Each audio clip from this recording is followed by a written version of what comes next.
बदतमीज बहू। सभ्यता से भरपूर शास्त्री परिवार की इकलौती बेटी मोहिनी को बचपन में ही पढ़ाई के लिए विदेश भेज देते हैं, जहां से वो सालों बाद ग्रेजुएशन पूरी करके इंडिया वापस आती है, जो अब संस्कार, सभ्यता, संस्कृति जैसी चीजों से कोसों दूर होती है।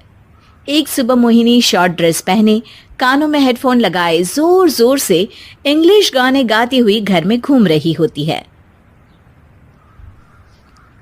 सुबह सुबह भगवान का नाम लेते हैं, राक्षसों की तरह चिल्लाते नहीं।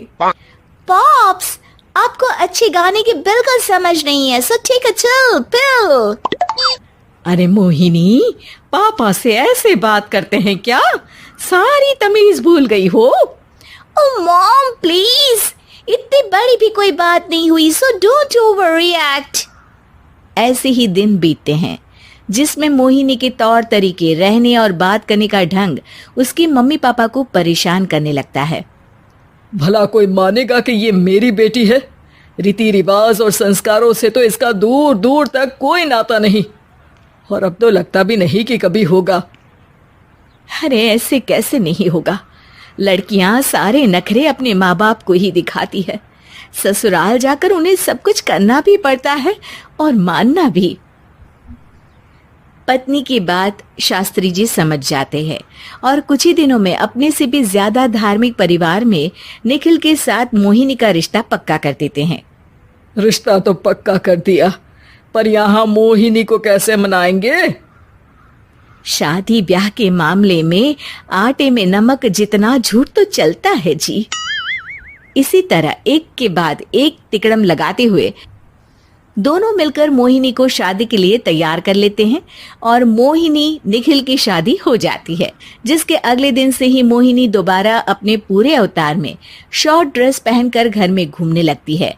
बहू को ऐसे देख सास की आंखें फटी की फटी रह जाती हैं। अरे ये क्या बेशर्मी है, हमारे घर की लड़कियां जींस तक नहीं पहनती और तुम बहू होकर इतने छोटे कपड़े पहनकर पूरे घर में घूम रही हो। सीरियसली मॉम, प्लीज आप अपनी इस 80 के दशक वाली सोच में मुझे इंक्लूड मत करो।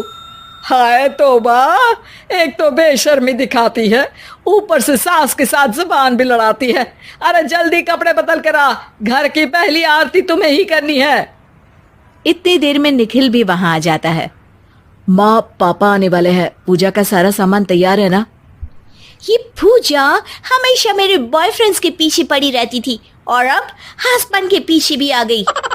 मोहिनी की बातें सुन सास तो अपना सिर पकड़ लेती है, लेकिन निखिल किसी न किसी तरह उसे पूजा के लिए कन्विंस करके कपड़े चेंज करने के लिए भेज देता है, जिस पर पूजा खत्म होने के बाद वो एक बार फिर अपनी शॉर्ट ड्रेस में आ जाती है। बहू, ये क्या तरीका है?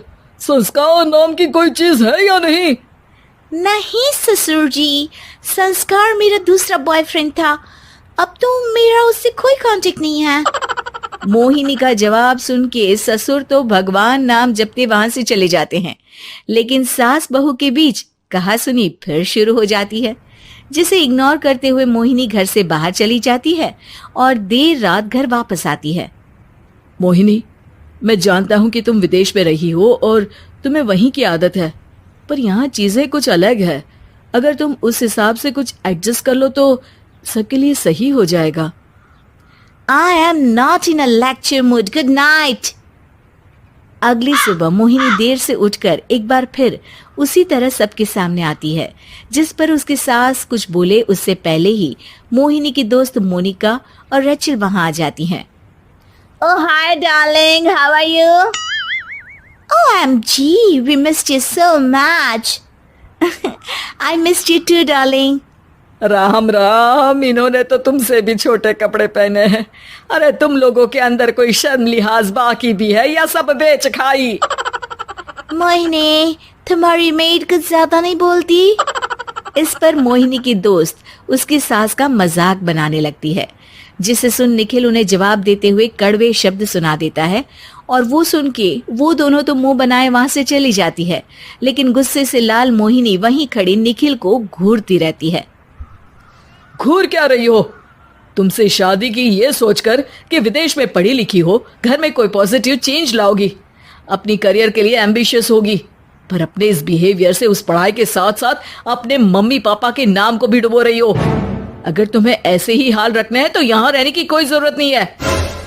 निखिल की बातें सुनकर मोहिनी रोते हुए घर छोड़कर अपनी मम्मी पापा के पास वापस आ जाती है। ससुराल में सब कुछ ठीक तो है? वो अपने आप को समझते क्या है? मोहिनी पर चिल्ला रहे हैं? मैं क्यों उसके इशारों पर चलूं?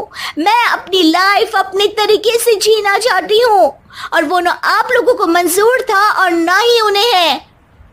तुम यहाँ नहीं रह सकती। अपने पापा की बात सुन के मोहिनी हैरान रह जाती है। हाँ, तुमने बिल्कुल सही सुना। अगर तुम्हें अपने इस घमंड, बेशर्मी और बदतमीजी में ही जीना है तो तुम यहाँ भी नहीं रह सकती। बेटी, मैं मानता हूँ हमारे यहाँ रीति रिवाज बहुत मायने रखते हैं और हमने उन्हीं के ओवरडोज से बचाने के लिए तुम्हें विदेश भेजा था। एक लड़की जो शादी करके घर और बच्चे संभालती है, उससे तुम अपने आप को ज्यादा समझ सको इसके लिए भेजा था। तुम उससे ज्यादा समझो और बनो, पर तुम तो किसी दूसरी ही ट्रेन में चढ़ गई बेटा। उसके मम्मी पापा बहुत देर तक मोहिनी को सारी बातें समझाते हैं, जिन्हें सुनकर मोहिनी को अपनी गलती का एहसास होता है। वो जॉब ज्वाइन कर लेती है और ससुराल वापस आकर उन्हें मॉडर्न बनाती है और खुद भी कुछ रिवाज सीखते हुए खुशी से रहने लगती है।